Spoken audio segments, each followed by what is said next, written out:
ओम नमः शिवाय। श्रोताओं, सावन का महीना शिव जी की पूजा के लिए विशेष महत्व रखता है। सावन के माह में शिव जी की पूजा करने से मनुष्य की सभी मनोकामनाएं पूर्ण होती हैं और मन वांछित फल भी प्राप्त होता है। कल हमने सुना था श्रावण मास महात्म्य का 22वां अध्याय। आज हम सुनेंगे श्रावण मास महात्म्य का 23वां अध्याय, जिसमें कृष्ण जन्माष्टमी व्रत का वर्णन है। तो आइए सुनते हैं। ईश्वर बोले, हे संत कुमार, श्रावण मास में कृष्ण पक्ष की अष्टमी को वृष के चंद्रमा में अर्धरात्रि में इस प्रकार के शुभ योग में देवकी ने वसुदेव से श्री कृष्ण को जन्म दिया। भारत के पश्चिमी प्रदेशों में युगादि तिथि के अनुसार मास का नामकरण होता है।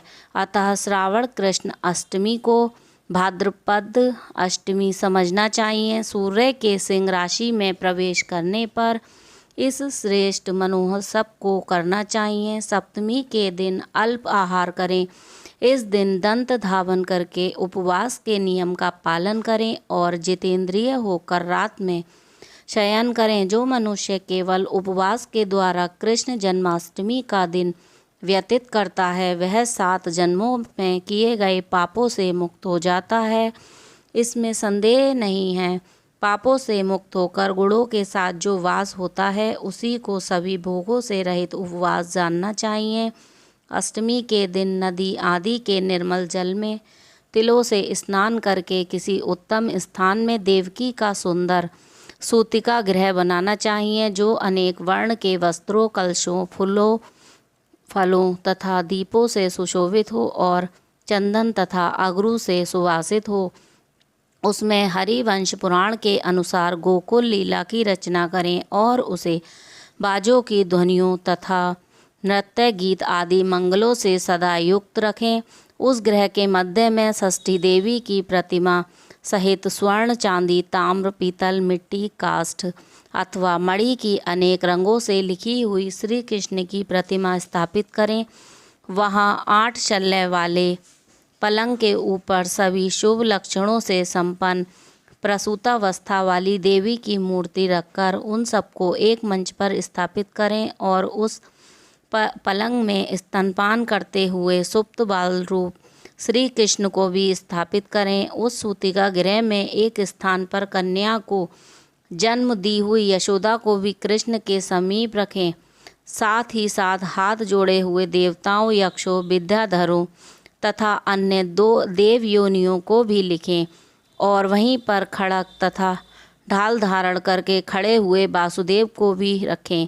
इस प्रकार कश्यप के रूप में अवतीर्ण वसुदेव जी, अदिति स्वरूपा देवकी, शेषनाग के अवतार बलराम, अदिति के ही अंश से प्रादुर्भूत यशोदा, दक्ष प्रजापति के अवतार नंद, ब्रह्मा के अवतार गर्गाचार्य, सभी अप्सराओं के रूप में प्रकट गोपिका वृंद, देवताओं के रूप में जन्म लेने वाले गोपगण, काल नेमी स्वरूप कंस, उस कंस के द्वारा वज्र में भेजे गए वृषासुर, वत्सासुर, कुवलयापीड़, केशी आदि असुर, हाथों में शस्त्र लिए हुए दानव तथा यमुना दह में स्थित कालिया नाग, इन सबको वहाँ चित्रित करना चाहिए। इस प्रकार पहले इन्हें बनाकर श्री कृष्ण ने जो कुछ भी लीलाएं की हैं, उन्हें भी अंकित करके भक्तिपरायण होकर प्रयत्नपूर्वक 16 उपचारों से देव की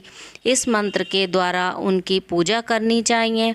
वेणु तथा वीणा की ध्वनि के द्वारा गान करते हुए प्रधान किन्नरों से निरंतर जिनकी स्तुति की जाती है, हाथों में भृंगारी, दर्पण, दूर्वा, दधि कलश लिए हुए किन्नर जिनकी सेवा कर रहे हैं, जो शैया के ऊपर सुंदर आसन पर भली भांति विराजमान है, जो अत्यंत प्रसन्न मुखमंडल वाली हैं तथा पुत्र से शोभायमान है, वे देवताओं की माता तथा विजय सुता देवकी अपने पति वासुदेव सहित सुशोभित हो रही हैं।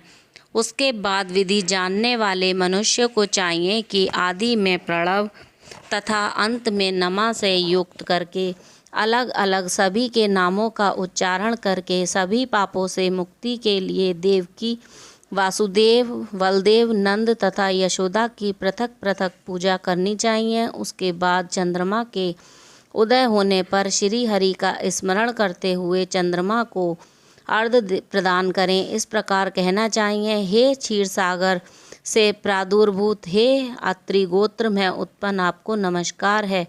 हे रोहिणी कांत, मेरे इस अर्घ्य को आप स्वीकार कीजिए। देवकी के साथ वासुदेव, नंद के साथ यशोदा, रोहिणी के साथ चंद्रमा और श्री कृष्ण के साथ बलराम की विधिवत पूजा करके मनुष्य कौन सी परम दुर्लभ वस्तु को नहीं प्राप्त कर सकता है।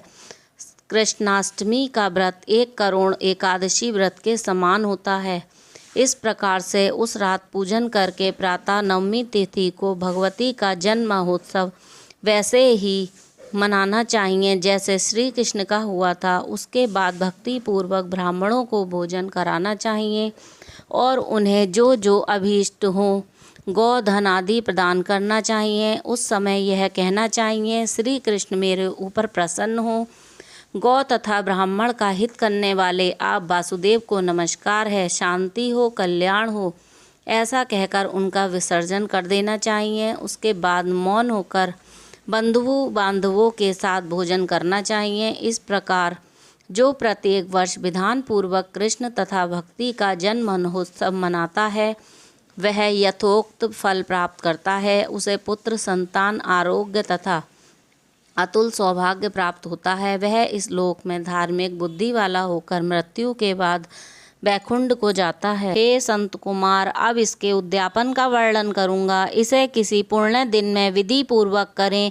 1 दिन पूर्व 1 बार भोजन करें और रात में हृदय में विष्णु का स्मरण करते हुए शयन करें। इसके बाद प्रातःकाल संध्या आदि कृत्य संपन्न करके ब्राह्मणों को भोजन कराएं और आचार्य का वर्ण करके उनकी पूजा करें। इसके बाद वित्त शाठ्य से रहित होकर 1 पल अथवा उसके आधे अथवा उसके भी आधे पल स्वर्ण की प्रतिमा बनवानी चाहिए और इसके बाद रचित मंडप के मंडल के भीतर ब्रह्मा आदि देवताओं की स्थापना करें। इसके बाद वहां तावे अथवा मिट्टी का एक घट स्थापित करें और उसके ऊपर चांदी या बांस का एक पात्र रखें। उसमें गोविंद की प्रतिमा रखकर वस्त्र से आच्छादित करके व्यक्ति 16 उपचारों से वैदिक तथा तांत्रिक मंत्रों के द्वारा विधिवत पूजन करे। इसके बाद शंख में पुष्प, फल, चंदन तथा फल सहित